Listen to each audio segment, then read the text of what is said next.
What's good, T Squad? It's me, Keisha, and I'm here with this week's All Tea, All Shade, Love and Hip Hop at Atlanta, Season 13, Episode 9 review. Tomorrow, my Jackie Christie Exposed video drops at 7 p.m. Central Time, so please make sure that you guys tune in with me for the premiere tomorrow, and please share this on your social medias, tell your family and friends about it. I really want y'all to show up and show out for this video because I put a lot of work into this video. I did a lot of research. It's an hour-long video, okay? I did not skip on this at all. So please support me tomorrow and tune in for the premiere at 7 p.m. Central Time. But let's get into this week's review of Love and Hip Hop Atlanta. So the episode begins with them showing us a quick little snippet of Scrappy and Shakira's son Kyrie's first birthday party. Let me just say this much. That little boy is gorgeous, okay? I don't know where that baby got his looks from. But he is beautiful. One thing I can say about Scrappy, he makes really beautiful children because that little boy is so handsome, and his little curly hair, oh my goodness. He needs to be a baby model, for real, for real. So while at the baby birthday party, Shakira is telling everybody within ear distance how she's still sleeping with Scrappy after he leaves his dates with his girlfriend, Brittany.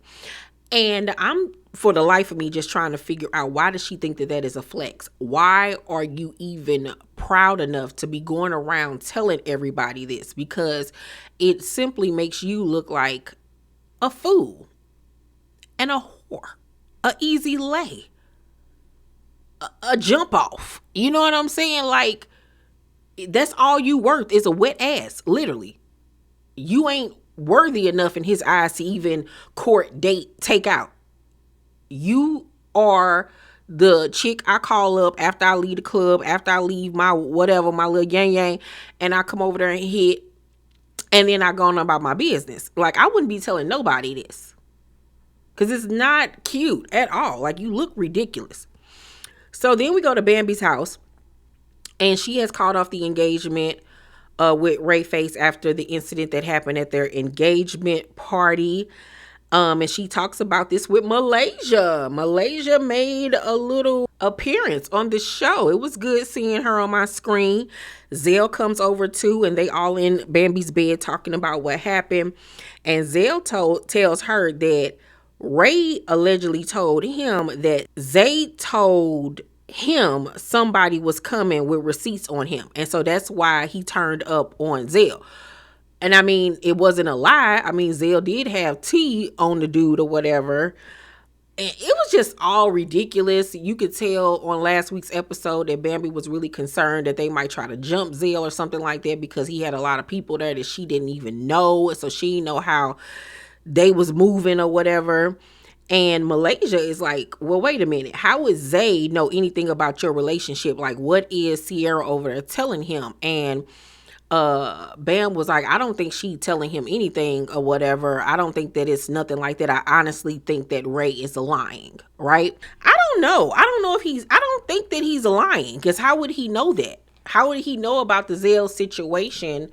Did she tell him that Zale told her the information about this other girl or whatever? Maybe it was that. Maybe Bambi told him that Zale came to her with information about, you know, him still messing around or whatever the case may be. So that maybe that's why she's adamant that she thinks that he's lying on Zay, because it was actually her. I don't know. But Malaysia was side-eyeing Sierra. Rashida and Kirk link up with Jasmine, child. And as soon as she walk in, what did I tell y'all? As soon as she walked in, what does Kirk get to do? Skinning and a grinning. Can't even hide it. Can't even. Every time that girl walk into a room, baby, she lights up that man's life. So much so, I had to take a screenshot just so y'all could see what I'm talking about. Every time they film with Jasmine, I'm going to take a screenshot of that man's face. Because look at him. Baby, she is the apple of his eye. He love that bitch. He love her. He is infatuated with her. He never looks at Rashida and them bags like that. Never, ever, ever. But Everybody looked good in this scene, though. I'll give it to Rashida. I liked her look. Jasmine looked really pretty as always. Jasmine tells them about Yandy asking her, did they put her up to coming for her marriage? And how Bambi told her that Yandy said that she and Rashida was bumping coochies and that they was in a throuple. Rashida vehemently denies this. Now, Kirk was sitting up there like, well, can we make it happen? Ugh. Jasmine says that she feels manipulated by Yandy because she didn't get to say exactly how she felt in the moment. Do I personally feel like there was a conversation between Yandy and Jasmine where Jasmine was telling her certain things? Yes, 1,000%. 1,000%. 1,000%. I think that Jasmine was, talking, putting a little bug in Yandy's ear. But now that I feel like she's cool with Kirk and Rashida, she not trying to rock the boat, and I feel like she's backtracking. That's what I think. So Sierra, Bambi, and Jessica link up, and Bambi tells them what happened at the engagement party and that Ray accused Zay of being the one to say that somebody was coming to show receipts on him. Sierra was like, what? Like, why would he say Zay did that? Like, what is going on? She just asking questions, and she seemed like she was very offended by the fact that her nigga name then got into the bullshit, which then causes Bambi to side-eye her because she looking like, why are you reacting this way if I'm telling you that I don't believe it, that he's lying? He looking at Sierra like, what's the tea, girl? Like, what's going on? So she even goes and asks Sierra, like, what's going on? Because you haven't been yourself here lately. Like, they notice a change in her. And Sierra tells them that, her doctor put her on anxiety depression pills, and she finally admits to them that she miscarried the baby. But she also goes on to tell them that this isn't the first miscarriage that she's had here recently. She's actually suffered from, I believe, 4 back to back. And it's obviously taking a toll on her mentally. I couldn't imagine having 4 miscarriages back to back like that. Like, that is traumatizing to any woman. You know what I'm saying? And, she goes on to say that Zay don't understand, like, how much this affects her, because he just like, okay, it'll stick the next time. And he doesn't understand that now it's like PTSD. Like, she probably fears every time she does get pregnant that something bad is going to happen. You know what I'm saying? That has to be very strenuous on her mentally, spiritually, and physically. And Jessica tells her that she needs to heal first before her body will accept her, forming a life, pretty much. And I can see where she's coming from with that. But I also think that it's more than just Sierra healing whatever past trauma that she suffers from. I also think that, she's sad. She's suffering a loss. She's mourning, her body is going through all of these changes hormonally. And then on top of that, she's taking anxiety depression pills. And then we learned in this episode that she's drinking while doing so. So all of those things mixed together just makes a giant ball of just stress and anxiety and erratic behavior, because she don't even know where she at half the time at this point. I really honestly feel bad for Sierra because we see her visibly breaking down in this episode, and instead of just going to her aid, it's like everybody just kind of looking at her like, why is she acting weird? Why is she acting crazy? And it's like, are y'all not hearing what this lady is saying to y'all? Like, instead of questioning her and looking at her weird, be there for her as a comfort and support. It was very weird to me the way they was responding to her. But after that, Zane links up for lunch with his mama and Big Zane. And he apologizes to his mama on behalf of Ashley and everything that went down when they got into it. And the mama says that she wasn't upset with Ashley. And I'm looking like, you wasn't what? Because if that wasn't upset, I would hate to see what your upset really looks like then. Because, baby, you was ready to fight that lady, okay? Like, I don't know if she trying to minimize it because big Zane around now and she ain't trying to show her ass in front of her husband. But it's like, mama, you do know there were cameras on you. Like, even Zane looking at his mama like, now, girl, why you lying? Why are you lying? So he brings up to them how he wants to meet his biological father. Big Zane doesn't like it, but says that he'll support him, which Zane appreciates, but then you can tell he doesn't want to hurt his, dad, the man that raised him, because he's telling him, yeah, I don't really like this. I'm the one that raised you, da da da da da. And you can tell he don't want to disrespect his father, but then again, it's like he's giving him the okay. You can tell Zane is in between a rock and a hard place. So Ashley arrives and sits down with them, and the mama has the nerve to part her thin mint lips and asks, why does he think that she has a problem with Ashley?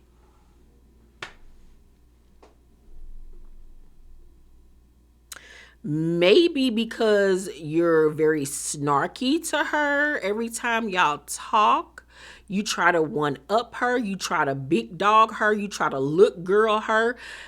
Let me touch on the episode from, what was it, last week or whenever, when this lady literally sat there and gloated in Ashley's face about how Zane got her a credit card. And is taking money out of their joint account, giving it to his mama. And she thought that shit was cute and was laughing about it. Like, excuse you, ma'am? Like, that is so disrespectful on so many levels. You and Zane are disrespecting their household, their marriage, their finances. Like, you would, like, what kind of woman, first of all, would even want to partake in something like that? Why would, like, you so goddamn money hungry, lazy, and trifling that you can't figure it out on your own, that you still relying on your husband and then taking money out of his household and from his wife and their kids? And then you want to act like Ashley is damned to be mad. Like, you show no respect to her, and so you wonder why she don't show no respect to you, because you don't respect her. You don't respect her place in your son's life. You don't respect their marriage. You don't respect anything about it. And it's so weird. But Zane said that they act just alike. And after seeing that argument that they had, I 1000% agree. That's why he's so attracted to Ashley, because Ashley reminds him of his mammy. Okay? But back to present day. Ashley says, from the day I've met you, it's like you don't respect me. And since my kids stay with their dad, it was like, well, where are her kids?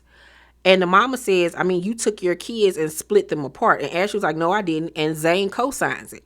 She was like, my daughter was living with me and then went to stay with her dad when I was going through a financial situation.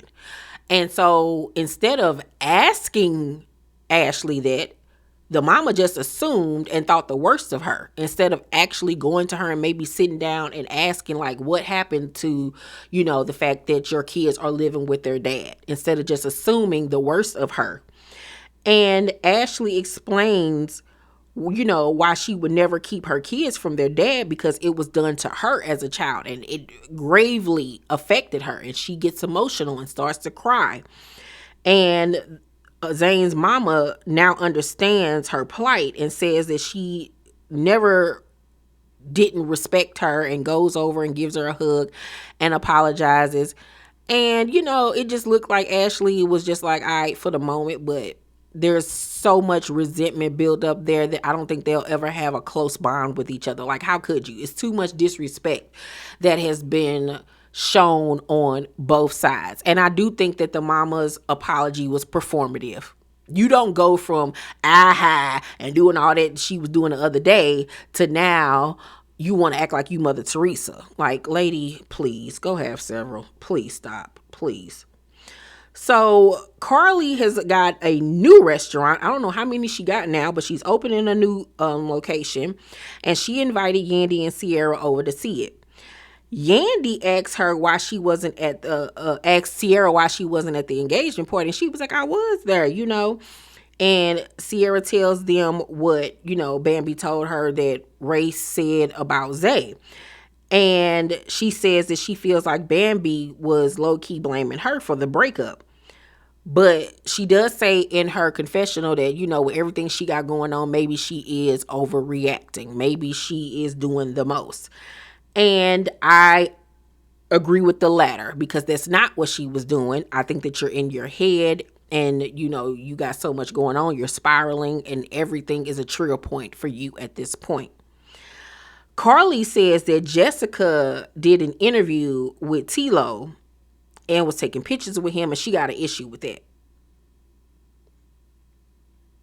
First of all, this man is a businessman at the end of the day. Ain't nobody gonna stop taking meetings just because you decided to marry this grade schooler for 5 seconds. Like, Karlie, if you don't get somewhere and sit down, you orangutan, like, please stop. Please. Child.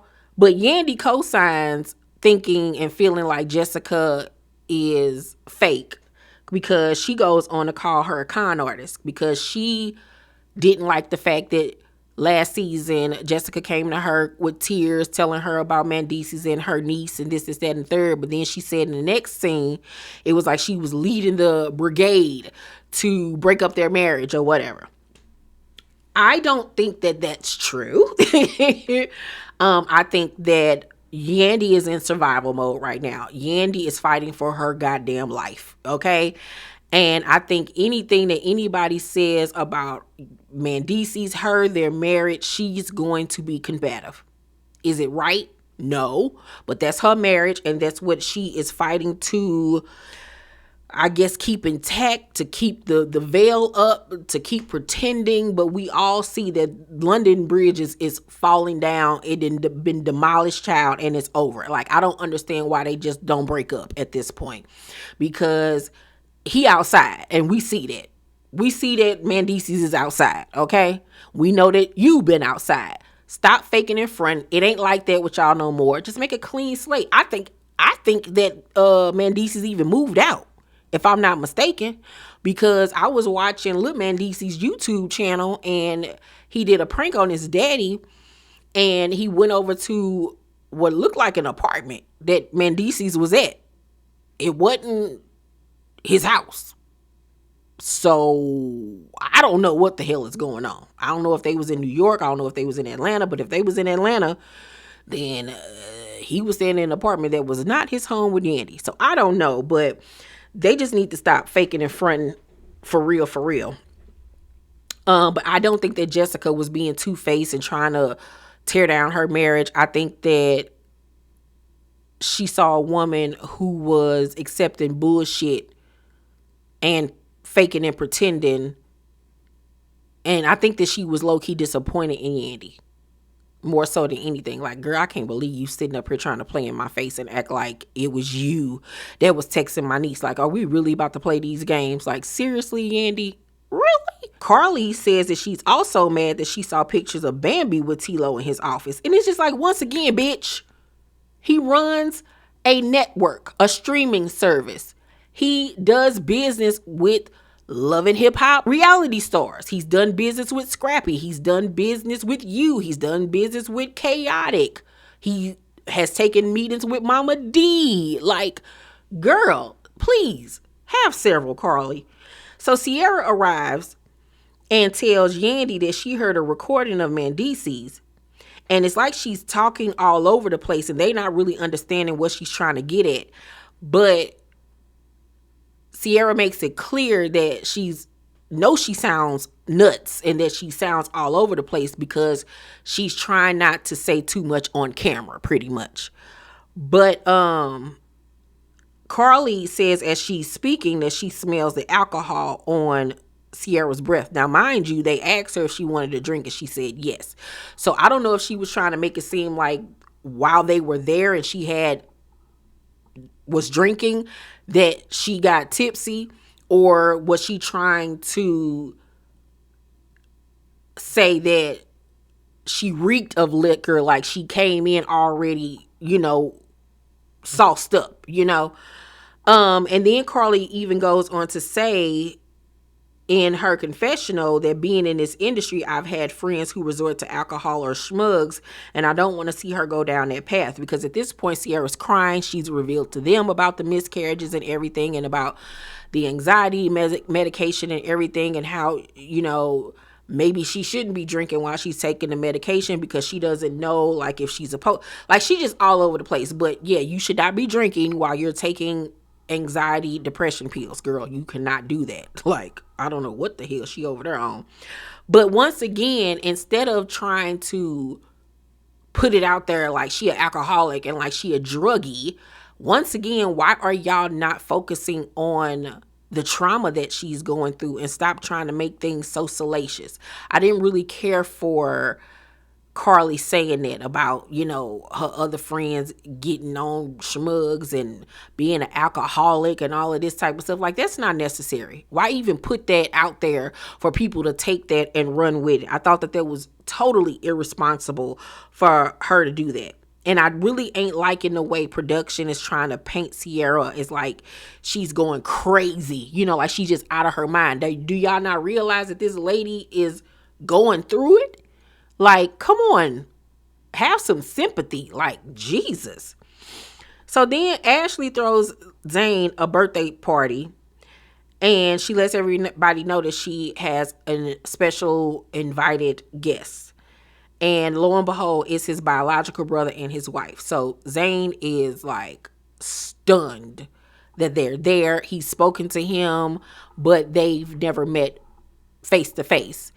And he's really happy to see him. They hug and everything. He introduces his brother to his mom, who's never met him. The mama was pleasant, but Ashley was like, oh, I know on the inside she pissed. She was like, she acting cool on the outside, but I know she mad. And it's just like, what are you mad about? That's his brother. He want to get to know his people. Let him get to know his people. Like, I'm confused. Is it something that she don't want him to find out? Like, that's weird. Totally weird. I could see if he was a kid and she was trying to protect him from getting his feelings hurt or whatever. He a grown man. A grown man. Okay? I'm pretty sure he can handle it. But Salma, 24 hours, Brittany and Scrap are there as well. And they talking when Salma mentions that she was at Kyrie's birthday party and how Shakira was going around saying that they still sleeping together. And the Brittany girl looking at him like, okay, all word. Is it something you need to tell me? Scrappy over there shaking his head and scratching his forehead and all of this. Like, his mannerisms told on him. Girl, like, what? So Scrap was like, she talking about some old shit. And Brittany was like, how old? Were we official or not? And he was like, no, we were still, taking it slow. Lying his ass off. And Brittany was like, and it's nothing no more? And he was like, no, it's over, covered up. And I'm like, why are you lying about stuff that you know is going to come out on TV? Like, you didn't film a whole scene where you had on a robe at this girl's house after you'd, I guess, got done smashing her. Like, why are you lying? What is the point of lying? It makes no sense. She's going to find out the truth. You just digging yourself a bigger hole. And Scrappy, ain't you like 40 something at this point? Why are you still playing these childish ass playground games with women? Like, grow the fuck up. Because then at the end of the day, you gonna make it so where you're the victim. And that Brittany did something to you, even though you the one lying and cheating and sleeping with other women. Meanwhile, you sleeping with her, probably unprotected too. Like, you just nasty. Nasty. Ugh. So then at the end of the episode, baby, Karlie invites Yandy, Bambi, and Jessica out. And Jessica decides to bring Jasmine with her, which Karlie wasn't too happy about. But Bambi arrives first. It's Bambi, Yandy, and Karlie. And they talk about Sierra and how she says that she's even worried about her drinking and, her taking these medications and all of that type of stuff. Once they get that out the way, Karlie then confronts Bambi about the pics and being at T-Lo's office. And Bambi says that she took a meeting with his business partner, not him. He just so happened to be there. And all of this happened before this whole arrest and all of this stuff happened with Karlie and him, So Karlie was like, okay, thanks for, clarifying for me. So they shake hands. Jasmine and Jessica arrive, and Jasmine immediately goes for Yandy and confronts her about feeling like she was put up by the Frost to come for her. And Yandy was like, I don't feel like you had anything out for me. And Jasmine was like, okay, last time I seen Mendices in the club, he had his arm around me and my homegirl. He's too motherfucking friendly, and I feel like you keep giving him too many passes. And I'm like, well, wait a minute. Like, I know we on a reality show and everything, but you do know that that's that lady, quote unquote, husband, her man. He's her baby father. They've been together for 20 years, I guess, maybe. Like, how you coming to her about her yeah like that? Like, you bold as fuck. Like, okay. So Yandy was like, don't tell me what I'm doing with my husband. And Jasmine says, your fake husband? And I said, ooh, ooh, ooh, ooh, ooh. She went there. Bambi says, don't do that. And Yandy was like, so you want to have a problem? And Jasmine was like, the last time we talked, I feel like you kind of played me. And Yandy says, however you gonna be with me, be that way with me. Don't then leave, and when somebody get in your head, you come back a different fucking way. I'm not having no kitty conversations where we going back and forth. And Jasmine was like, it's not kitty if I feel a way about the conversation we had. Now, Yandy is standing on business in this conversation with not backing down, with saying that, yeah, me and you had a conversation where you was telling me one thing, and now you coming back and acting like that conversation didn't happen, right? And Jasmine isn't denying it. If you're paying attention, she's not denying it, which leads me to believe that she did get to spilling the beans, opening her mouth, and saying too much, and now she's trying to backtrack. That's what I'm getting from this. So Yandy says, but you didn't feel a way that night? And Jasmine's like, no, I didn't, obviously. And Yandy was like, and obviously you had a conversation with somebody that fucking got in your ass, and now you have a fucking problem. Jasmine's response was, it's going to be a problem if you keep talking to me like that. She didn't deny it. Once again, she didn't deny it. Which once again lets me know you did too much talking, and now you regret it. But she goes on to say to Yandy, you don't want a problem with me because I will air everything the fuck out, bitch. And if you peep game, when she said that to Yandy, what did Yandy say? Anyway, let's move on. They both got each other by the coattails. Because Yandy didn't argue back with that. She tried to switch the conversation, switch lanes. She didn't argue back with that. So what exactly does Jasmine know that Yandy does not want to get aired out? Baby, at this point, everybody just put it on the glass. Put it on the glass. Remember that song back in the day? But yeah, it's like, girl, this is a messy, okay? Oh. Karlie decides to confront Jessica about taking pictures with T-Lo. Like, girl. For you to be divorcing this man, for him to have jumped on you and everything that you claimed, girl, you so worried about a man that is such a monster. You care about who he taking pictures with, who he in a video with. Like, Karlie, please go sit your geriatric ass down somewhere and take some Metamucil. Shit. Oh, she gets on my nerves. Because, like, when are you going to be an adult? When are you ever going to stop with this ghetto ass shit that you be on? Oh, my God. So Jessica was like, that's not true. A friend asked me to come do an interview. She said she didn't know what she was showing up to. But Karlie has the nerve to say, when you found out, why didn't you tell me? So I'm supposed to pick up the phone and call you anytime I'm around this man. Girl, you don't even fuck with each other like that. Let's keep it a buck. And I'm a grown ass woman. I ain't got to run shit past you. Like, please. So Jessica was like, because I didn't feel like I needed to. And even Bambi was like, okay, come on, Karlie. Like, girl, be for real. Jessica was like, it's not about you. And that happened before the retreat. I wasn't even talking to you. Okay?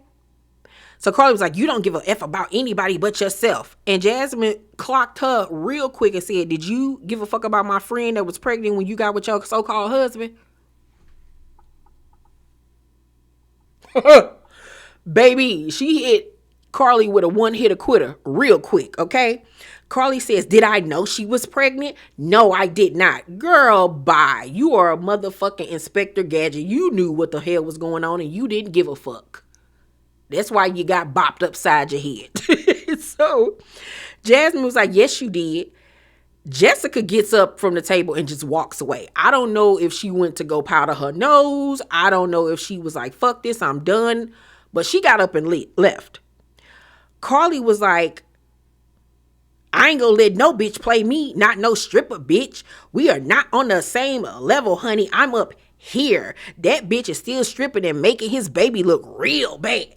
So Bambi was like, why? Because she got a job? She was like, Karlie, don't do that. And I'm looking at Karlie too, like, please explain to me how you think that you're up here and the baby mama is down here because she dances.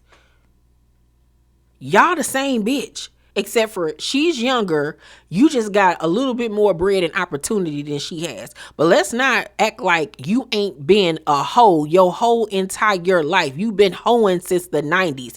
You, me, Claudia, all of y'all hoes was in Los Angeles doing music videos, fucking with this nigga, that nigga. You been an industry hoe. You just had to come up because you started on this reality show. That's the only reason. You even got any clout, notoriety, money, anything, girl. And you still in your 50s laying on your back for ain't shit ass niggas. You ain't fucking with no heavyweight ass niggas. You ain't out here fucking with straight up multi-millionaires. You still fucking with little hood rich niggas. Like, cause that's all your pussy can afford. Let's not act like you just top tier with it. Karlie, stop. You and that roast beef looking vagina of yours need to have several seats because you done lost your goddamn mind. Seriously. I guess Karlie must have activated the battery in her back because she got to talking her ish. Talking about, I'm going to make your ass feel stupid. You are the dumbest bitch in the world because you a dumbass. Because your dumb ass had a baby by a married man. You're only here because you got a baby by Kirk and Rashida. So stop it. Use your like you supposed to and shut the fuck up, stupid bitch. Keep using your because that's all you got. Well, ain't that the pot calling the kettle black? That's all you got. And them duck lips, girl. You and Jasmine the same. Once again. Hoes that flock together stay together. Because y'all was cool at first. Until she got to pointing you out. Until she got to clocking your tea. You sit up here calling her the dumbest person in the world. You ain't too far behind, ma'am. Neither one of y'all should be going after the other because both of y'all are horrid. Like both of y'all are in the same horse stable. Like, I don't know why one of y'all think that y'all could talk about the other. It's crazy to me. And you sit up here talking about putting your pussy to good use. What has your pussy gotten you? I'll wait.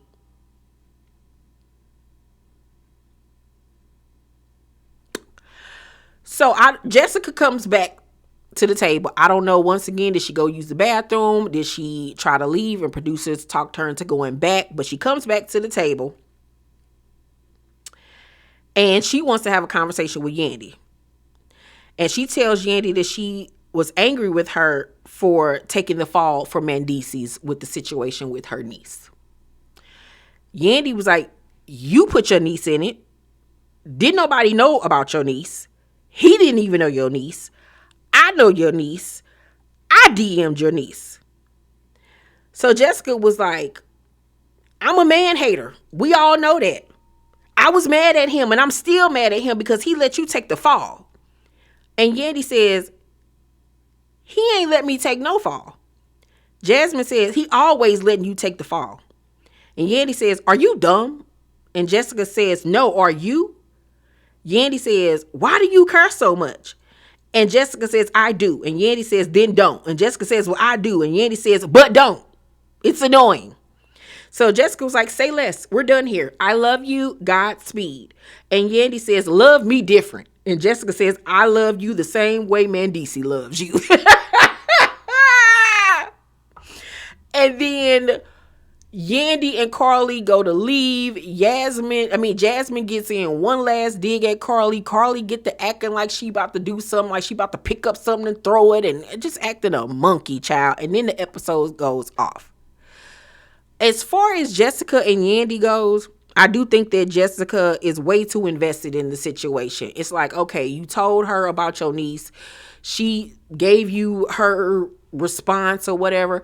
Let that lady be dumb if she want to be dumb. If she want to be an old fool, let her be an old fool. You as a woman did what you thought was the right thing to do by going to her and giving her the tea. She decided to spill it instead of drink it and take it in and shit it out, okay?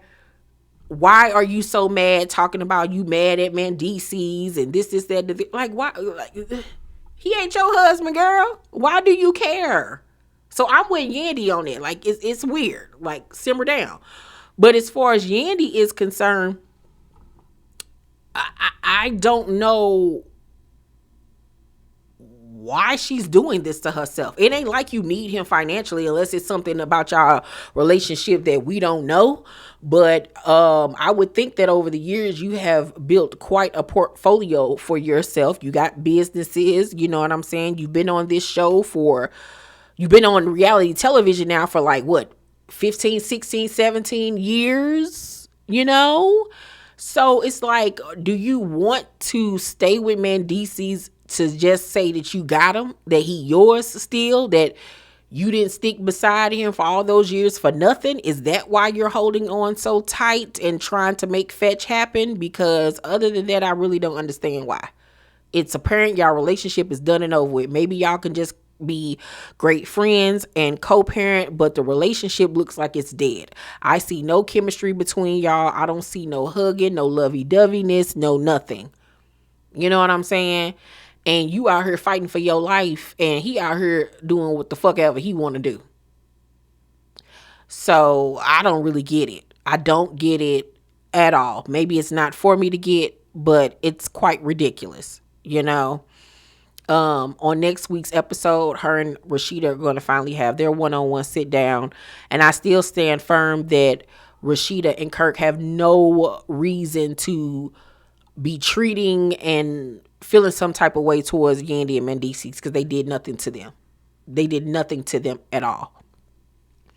But this was a really good episode of Love and Hip Hop Atlanta. I'm going to give this week's episode an A. It was a lot going on. Next week's episode looks like it's going to be equally as good. So, yeah, you guys, please make sure to thumbs up this video, subscribe to my channel, and turn on your post notifications so you know my videos drop. I love you guys, and I will see you all on my next video. Bye.